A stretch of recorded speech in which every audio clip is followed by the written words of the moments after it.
CO ప్రాపర్టీగా ఉండవలసిన 50% షేర్స్ని చారిటీకి ఇస్తూ మిగతా 50%ని ఇక్కడ సిఓ దగ్గర నుంచి వాచ్మ్యాన్ వరకు అందరికీ ఈక్వల్గా ఇచ్చేస్తున్నా.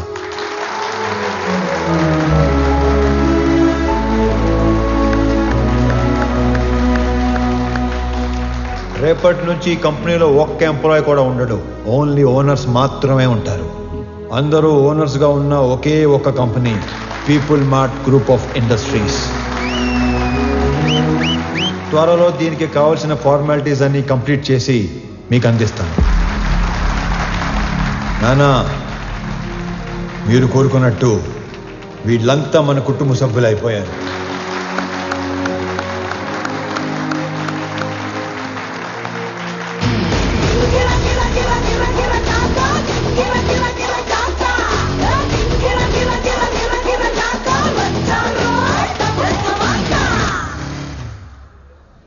నేను చంపాలనుకున్నందుకు ఆ జేపీని వాడి కొడుకుని బాగా ఆడుకున్నట్టున్నారుగా. మామూలుగా కాదు, మడతిట్టేసాను ఒక్కొక్కడిని. నీకు తెలియని ఇంకో విషయం ఏంటంటే నన్ను చంపాలనుకున్నవాడు ఇంకోటి ఉన్నాడు. ఎవరు? నీ అయ్యా. రేపు పర్ఫార్మెన్స్ మీ ఇంట్లో ఓపెన్ చేస్తే నువ్వు అని ఎమోషన్లో ఉంటావు. నీ స్వామి ఆ స్వామి దగ్గరికి వెళ్ళిపోయాడు. ఏం చేస్తాం, మంచోళ్ళకి అంతా మంచిగా జరుగుతుందంటే ఇదే. మనకు సంబంధం లేనిది ఏదో అన్నారు, ఏంటి సార్ అది? నెల రోజుల ప్రేమకి అంత ఏడుపు వచ్చేస్తుందా? చంపేసింది మీరేం తెలిస్తే ఇంకెంత ఏడుతుందో. నువ్వు నోరు పోయిరా. ఒక కూతురికి మంచి సంబంధం తెచ్చి చేయాలనేగా తండ్రిగా నేను ఆలోచిస్తుంది. ఇలా మా నాన్న కూడా ఆలోచించుంటే ఎంత బాగుండేదో. ఇంకో 10 లక్షలు పోతే పోయిందిరా. దీన్ని కూడా ఈ శాతం దరిద్రం వదిలిపోద్ది. అమ్మగారు కదా సార్? నీ అమ్మ కాదు కదరా, ఓన్లీ వన్స్ ఫస్ట్. ఊరుకోండి సార్, ఏంటా మాటలు? ఛాన్స్ లేకగానే పెళ్ళైన ప్రతిమగాడు ఇలాగే చెయ్యాలనుకుంటాడ్రా. పెళ్ళాన్ని చంపితే కేసు లేదు అని రూల్ పెడితే ఇండియాలో పెళ్లిల కన్నా బట్టర్లా ఎక్కువ జరుగుతాయి. చేసిన మడ్డర్లు చాలు గానీ ముందు అమ్మాయిని ఆనంద్కి ఎలా పెళ్లి చేయాలో నేను ఆలోచించు. కూడా అదే కదరా ఆలోచిస్తుంది. అంకుల్. హాయ్ ఆనంద్. ప్రణవి. ఆనంద్, అవును అంకుల్. మీరేంటి మా ఇంటికి వచ్చారు? ప్రణవి ఎవరినో ప్రేమించిందంట, అతను ఎవరో చంపేశాడంట. మీకెలా తెలుసు? అంటే పెళ్ళన్నాక అన్ని ఎంక్వైరీలు చేస్తాం కదా అంకుల్. ఎవరు చంపేసి ఉంటారు? ఆశకి స్వార్థానికి క్రాసింగ్ చేస్తే పుట్టిన ఎదవలా ఉన్నాడు అంకుల్. సార్ ఏదో నిజం చెప్పినట్టున్నారు సార్. ఇతను వదిలేయండి, ఆడు పాప నాడైపోతాడు. హలో, నాకు ఒక ఉద్యోగం చూడరా, మా వాడు పోతాడంట. అంకుల్ మిమ్మల్ని అనుకుంటా. అన్యాయం ఇది. అంకుల్, జరిగింది ఏదో జరిగిపోయింది. ఆ ప్రణవిని పెళ్లి చేసుకోవడానికి నాకు ఎలాంటి అభ్యంతరం లేదు అంకుల్. అదే మీకు చెప్పడానికి వచ్చాను. ఆహా, మీరు మా ఇంటికి వచ్చి ఈ మాట చెప్పారు, నాకు అదే 10 లక్షలు. మీరు హ్యాపీనా అంకుల్? హ్యాపీ. ఇప్పుడు మీకు జీవిత సత్యం చెప్పబోతున్నాను. చెప్పండి సార్. ఒకేలా ఉన్న ఇద్దర్లో ఒక్కడిని మర్డర్ చేయాలనుకున్నప్పుడు ఆడి ఫోటో కాదు, మనిషిని చూపించి వేసేయమని చెప్పాలి. లేకపోతే ఇలాగే అవుద్ది. ఎలా అవుతుంది? అంటే ఇప్పుడు స్వామిని అనుకుని ఆనందం చంపించేశారు కదా, అలాగవుద్ది. అంటే చచ్చిపోయినాడు మీ అమ్మాయి కాబోయే మొగుడు, మరి నువ్వు మీ కాబోయే మొగుడు.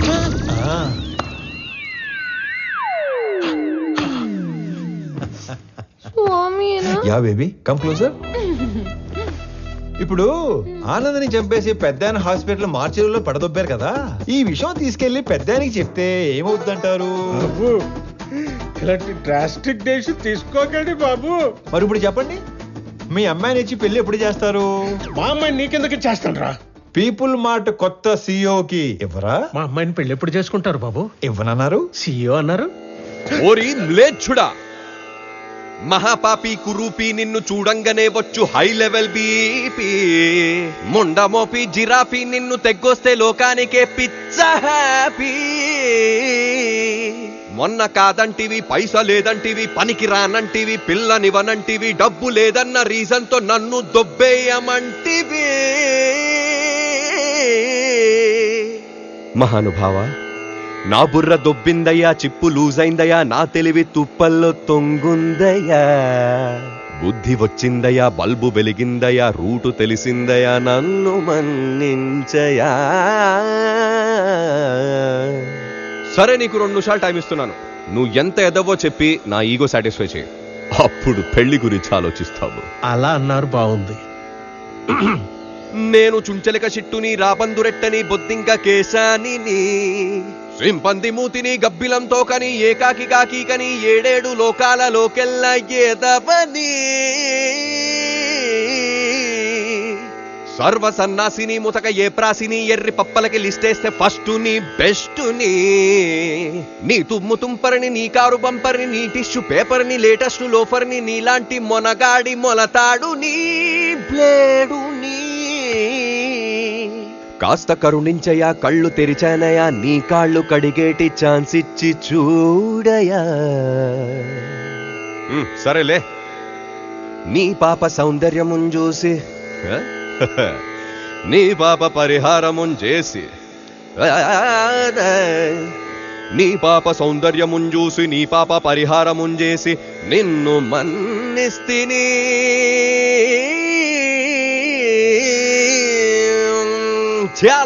మళ్ళీ మర్డర్లు చేసామనుకో ఓన్లీ పెళ్లిళ్ళే చేస్తాను. మళ్ళీ ఇలాంటి ఆటలు ఆడుకున్నాం అనుకో ఓన్లీ మీ పిల్లలతోనే ఆడుకుంటాను. తధాస్తు. ధన్యుణ్ణి. సార్ అథర్వ తన మనుషులతో పైకొస్తున్నాడు. అలా డైరెక్ట్ గా పైకి వచ్చేస్తున్నాడంట. మరి ఏం చెప్తావు? దొరికిపోతామంటావా? నువ్వు ఆనంద్ కదా?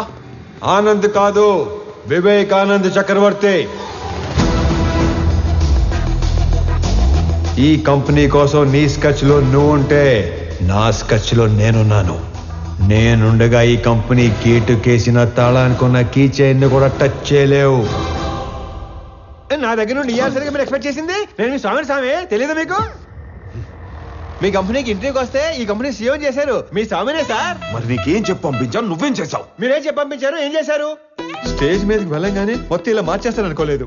మీరు నన్ను మర్డర్ చేసిన బాధపడను కానీ మోసం చేస్తే తట్టుకోలేదు సార్. తట్టుకోలేదు. మనం చెప్పాల్సిన డైలాగు మనోడు చెప్తాడేంటి సార్? ఆ డైలాగ్ మీరెందుకు చెప్తారు విశ్వం గారు? 4 లైన్లని చెప్పి మైక్ ముందు 4 పేజీలు పెడతారా? నేను స్పాంటేనియస్ యాక్టర్ కాబట్టి స్పాట్ లో క్యాచ్ చేసి అల్లుకుపోయాను. That with action, with emotion, with motivation. లేకపోతే మనం దొరికిపోయాడు కదా, అవునా కదా? సార్ వీడు ఆళ్ళ కంపెనీ సీఓ చదవాల్సిన పేపర్ చదివేసినట్టున్నాడు. అంటే నేను చెప్పేది మీరు వినండి. నాకు ఇలా మాటలు మార్చేవాళ్ళు, పేపర్ మార్చేవాళ్ళు అంటే పరమాసాయం. నేను అలిగాను. నేను మా ఇంటికి వెళ్ళిపోతాను. యాక్చువల్ గా నేను ఆగింది మీరు చెప్పేది వింటాని కాదు, నేను చెప్పాల్సింది ఇంకా ఉంది కాబట్టి. మీరు నా చిన్న దేవుడు సార్. నా ఫోన్ లో పెద్ద దేవుడు డిబి పెట్టుకున్నాను. నా చేతి వేలుకున్న సాయిబాబా ఉంగరం తీసేసి మీ నాన్న ఉన్న ఫోటో ఉంగరం పెట్టుకున్నాను. రేపో మాపో మీ మాల కూడా వేసుకుందాం అనుకుంటున్నాను. పిచ్చి సార్, మీరంటే పిచ్చి. సారీ స్వామి, పర్లేదండి, మిస్అండర్స్టాండ్ చేసుకున్నాను. ఓకే. ఇంతకీ కొత్త ఆఫీస్ ఎలా ఉంది? పెద్దగా ఉంది. అది కాదు, CEO సీట్ ఎలా ఉంది? మెత్తగా ఉంది. బాగా మెత్తగా ఉందా? Pure soul. సొల్లు కాదు సార్, కాలని మీరు కూడా కూర్చొని చూడండి, చాలా మెత్తగా ఉంది. అమాయకత్వానికి ప్యాంట్ షర్ట్ వేస్తే నే ఇలా ఉంటుంది. అమాయకత్వానికి స్కూటీ ఏటో మర్చిపోయారు. మరి ఇంత అమాయకుడు అయితే ఎలా స్వామి? నాది కూడా same to same feeling. Okay స్వామి, కంపెనీ షేర్స్ మాకు ఇస్తున్నట్టు డాక్యుమెంట్స్ పంపిస్తాను, సంతకాలు పెట్టు. పెన్తో రెడీగా ఉంటా. సరే బయలుదేరుతాం. ఒక్క నిమిషం. ఎందుకో ఈ భూమికి ఇవ్వాలనిపించింది, ఎస్పెషలీ ఈ కలరు. ఇది నాన్నగారికి ఇవ్వండి. ఓకే, ఎవరెవరికో ఆస్కార్ ఇచ్చేస్తున్నారు. నెక్స్ట్ డే ట్రై చేస్తాను. హే విక్రమ్, నువ్వు ఎప్పుడు వచ్చావు? మార్నింగ్ అనయ్య. All good. సడన్ గా ఈ జేపీ గడ్ ప్రాబ్లం ఏంటనయ్య? జేపీ ఒక్కడే కాదు, మన కంపెనీ కోసం ఇంకొకరు కూడా ట్రై చేస్తున్నాడు. ఆ రోజు మార్చిలో నుంచి 2 కాల్స్ వెళ్ళాయి. సార్ ఆనందని మనం కాకుండా జేపీ తన మనుషులే చంపారనుకుంటున్నారు సార్. కానీ మీరు అన్న విషయం ఎవ్వరికీ తెలియదు సార్. ఆ 2వ వాడు ఎవడో కనిపెట్టాలి. సంజయ్ సార్. సంజయ్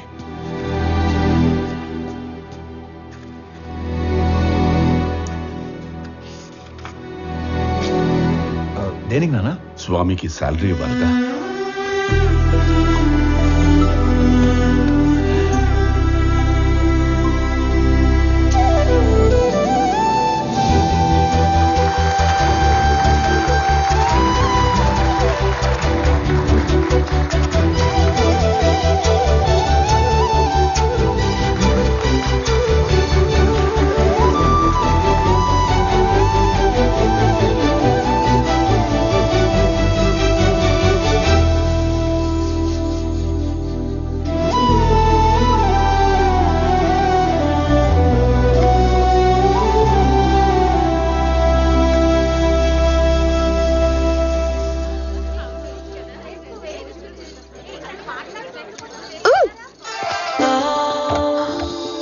ఏంటి బొడ్డు కింద కట్టావు?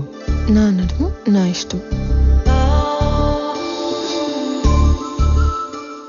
ఏయ్, చేతి నాది నా ఇష్టం. ఈ విషయం మా ఆయనకి చెప్పాననుకో, ఆడెవడో? ఆనంద్. ఉమ్. మీ ఆనంద్ గాడు ఇలా పట్టుకొని ఇలా లాగలడా చెప్పు.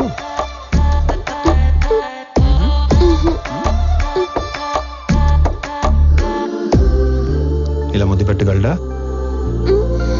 నేను మీవాడంత సాఫ్ట్ కాదు. ఆయన లేకపోతే నేను కూడా అంత సాఫ్ట్ ఏం కాదు. ఎక్కువ ఆలోచించుకో, కంప్లీట్ చెయ్యి. నేను ఆలోచిస్తుంది ఏంటంటే చెయ్యి ఇంకా నడుము దగ్గరే ఉంది ఏంటా అని. అమ్మని, నేను అనుకున్న దానికంటే చాలా ముదురువే నువ్వు. నీకు మాత్రం ఉండాలి కదా.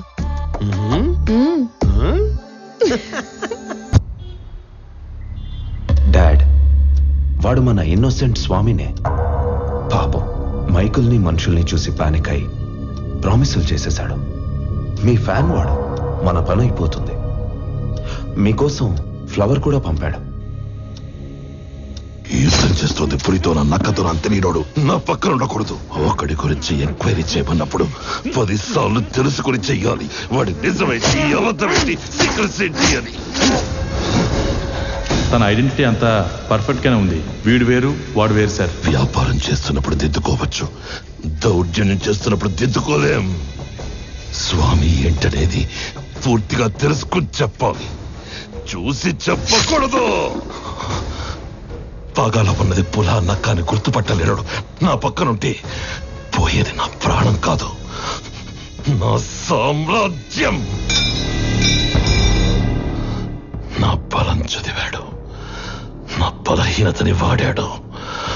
టీ కొట్టడానికి నన్నే రమ్మంటున్నాడు. ఆ స్వామిని వదలను.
సారీ అన్న, నువ్వు ఓకే కదా? చూసుకోలేదు, నీకేం కాలేదు.